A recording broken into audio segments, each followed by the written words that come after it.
So without further ado, I shall introduce Wilfred Emmanuel Jones. For those of you who don't know, he's otherwise known as the Black Farmer.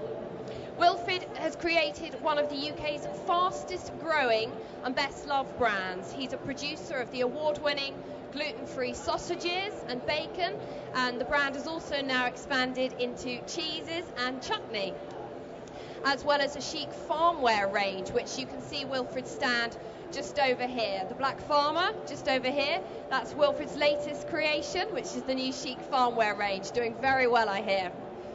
So Wilfred, we're going to just, I'm going to sit on my little chair here and we're going to ask you a few questions. Okay.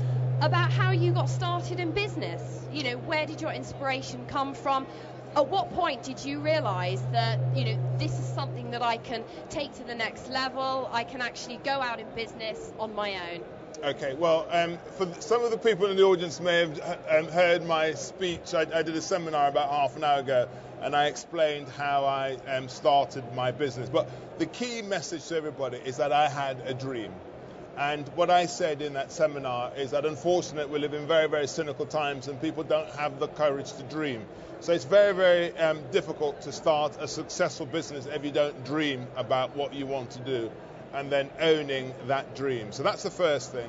And what I also said in that seminar is the one thing that stops people from going for their dream is fear of failure. It is the number one thing that stops people from trying. And the only antidote to fear is passion.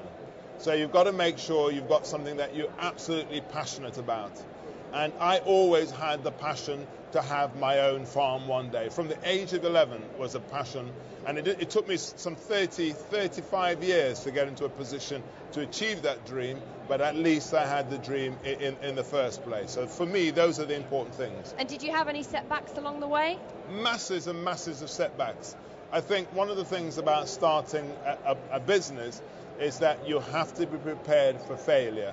And all too often people think that failure is negative. It isn't. It's part of that learning you need to go through to understand your business.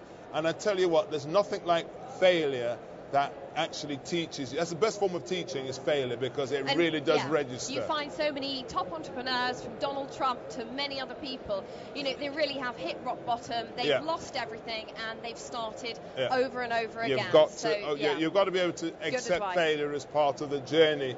You've got to go on to achieve your ultimate dream. And what was your biggest obstacle when obviously setting out in business? Well, the biggest obstacle is funding. And that everybody looks at you and they just think, oh God, here's another crazy person with another daft idea, is that you will meet a lot of cynicism. And if you're coming up with a totally new idea and a new concept, the majority of people that you will meet will not be able to see that this could be the new thing. I mean, if you look at one of the greatest revolution in my lifetime, the internet, and if you go back to the early days of when that was starting, there would have been so many people cynical about the whole thing. It is now fundamentally part of our life. And I think the thing you have to be able to take on board is that being an entrepreneur, starting something up, is a very lonely road. People will come on board once you've established yourself, but as you're starting up, it's a lonely road and all you'll meet is cynicism. And what I said earlier on is the thing you're going to need to take you through that is passion and self-belief that what you have in your head is the right thing to do. And for many of the people in the audience, you know, they've created something, they've created a product or service, and they now want to take it to market. You know, how difficult it was it for you when coming up with your range to actually put it out there and take it to the market? Well, the most important lesson for anybody to learn is that you can have the best product in the world, it could be the greatest quality, but if no one's buying it, it's a waste of time.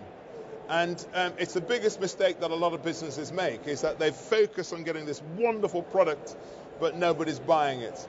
And it's a bit like if you write a book that you think is brilliant, it doesn't mean anything unless everybody else thinks it's wonderful. So how did you realise there was a market for your product? But I've always known that marketing is the most fundamental thing of any business. And I believe that's where you've got to put most of your energies, is that you've got to get people out there to know about it. Because I see the consumer as your sales force. If they like your product, they will then go and tell other people about it. And you can't expect to buy that just by advertising. And it's free. Word of mouth advertising is free. Well, it's free and it's believable, because if you see an ad for a film, let's say, that tells it's wonderful, and a friend tells it's wonderful, you're going to take far more notice of what your friend says than what the ad says. So word of mouth is very, very, very powerful. And to understand that you've really got to go out and tell people about it. Because people are always saying to me, well, why aren't you on your phone? And I say, look, every day I spend on my farm, I'm not doing my job. I've got to be out there communicating with people to let them know about the brand, because I want people to, whether it's buying my clothes or buying my food, I want them to buy it. And so they need to have a bit of a relationship with me. And I think what's interesting about businesses now is that with websites, with the internet, consumers want to have a relationship with the people who are producing their products. So gone are the days when you had these big corporate structures that people didn't really have a relationship with.